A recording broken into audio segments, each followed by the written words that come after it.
basically covered the basic disc brake kit. Now, if you would like to upgrade, it's very easy to upgrade on a Mopar because that's what Chrysler did. They made it very simple. In 1976, Chrysler went to a larger rotor, 1175 rotor across the board. And it has more mass. And of course, the mass is stuck on the outside, so it weighs considerably more.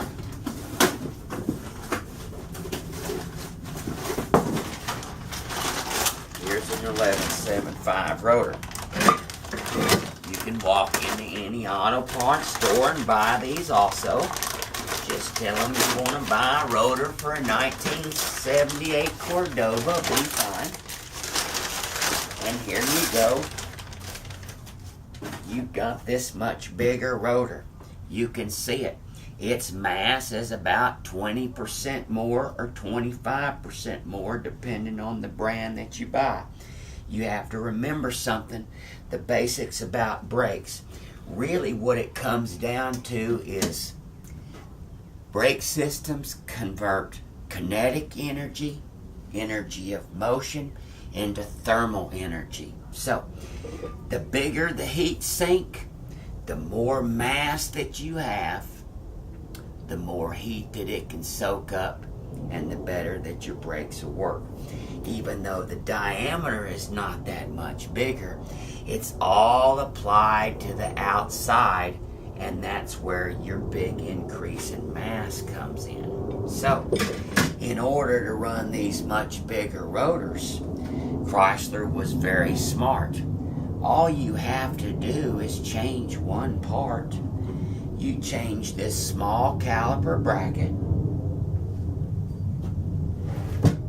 You set it aside. And let me see if I've got any.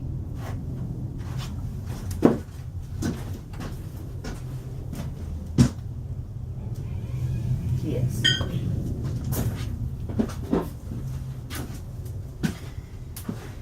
You exchange them for the large caliper bracket.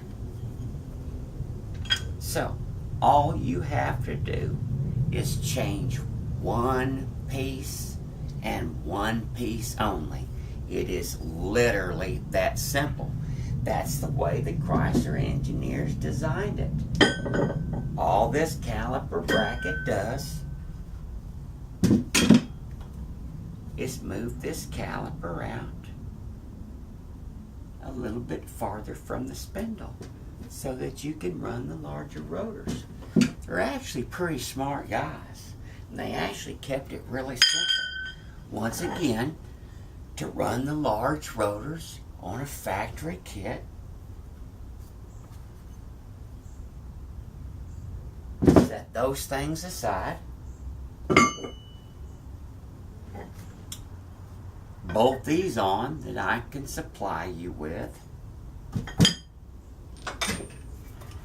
and run these bad boys, and your braking performance will go up.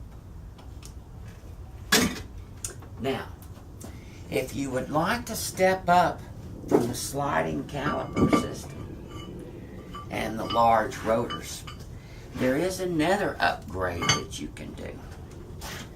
The sliding calipers in general were designed for the masses, and they work fine. They were used on all Chrysler cars. The earlier design, the Kelsey Hayes pin caliper system, used 1969 through 1972, is a better design, and it is capable of better performance quite a bit.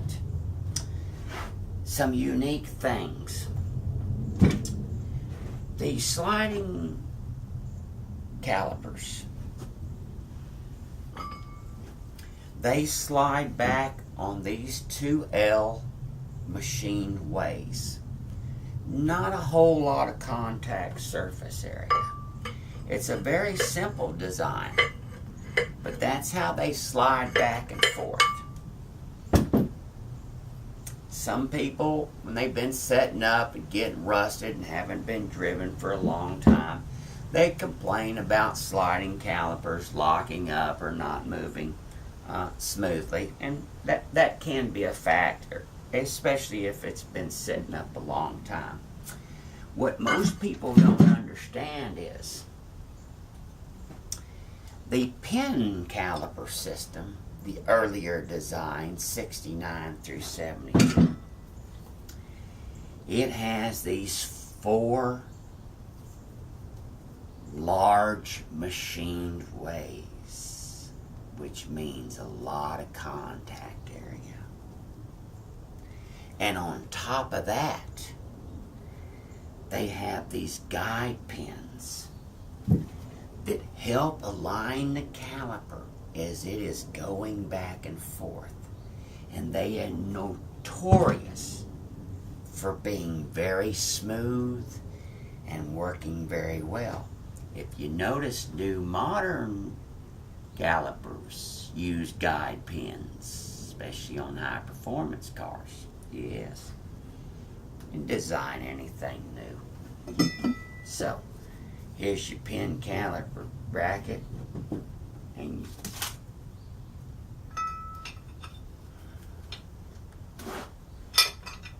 it slides back and forth across those big ways, and it has the pins to keep it aligned at all times. So, it's a very, very good caliper.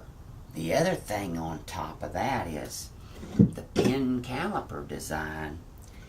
It uses large pads. The larger the pads, the more friction and the more stopping capability. That's just common sense and simple physics. Here's our sliding pad. It's almost as big on the inner. Here's our sliding pad. You see how small it is? There's a pin caliper pad. It's got about 1/3 more the surface area. So you don't have to be a rocket scientist to tell you that the pin caliper design is going to work better. I hear people talking about this all the time on the forums. Common sense and no PhD in physics will tell you that the pin caliper design is a better design. The other thing that's neat about the pin caliper design is it is available in original organic to save your rotors. We have them in semi-metallic, and they are, some places offer them in semi-metallic, and now we are carrying them in ceramic. And basically nothing gets too hot for ceramic. So, and they're very reasonably priced. So, if you want to do the ultimate on your Mopar, you run a pin caliper design with 1175 rotors and ceramic pads, and you will be in a unique class of Mopar people. I don't care whether you've got friends running $5,000 Bear setups or SSBC, you will be able to outstop them. Most people don't understand that, and I'm going to finish something up. These single piston calipers that Ma Mopar did came with 2.75 inch pistons. They are huge.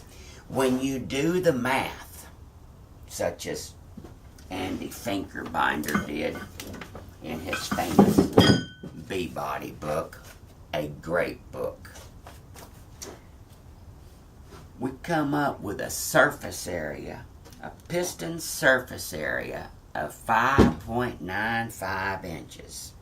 When you take an aftermarket piston, such as SSBC or one of the others that have two pistons in there, 1.5 inch, you come up with just a little over 3.5 square inches of surface area.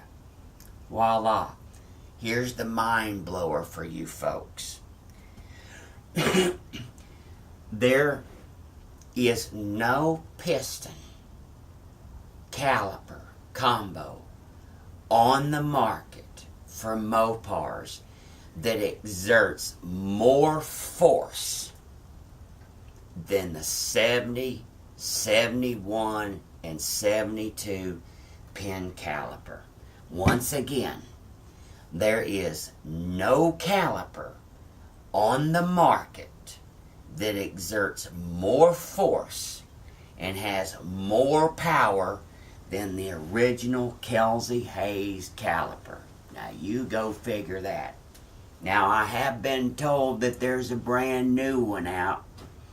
Bears great big top of the line, this block unit about this big, might exceed it slightly, but I believe the cost is prohibitive for most people, and I would think that it would only be required for folks that are doing multiple stops, like maybe with the Veyron from 240 to 0. Most Mopars I know on the street are incapable of reaching 240 miles an hour.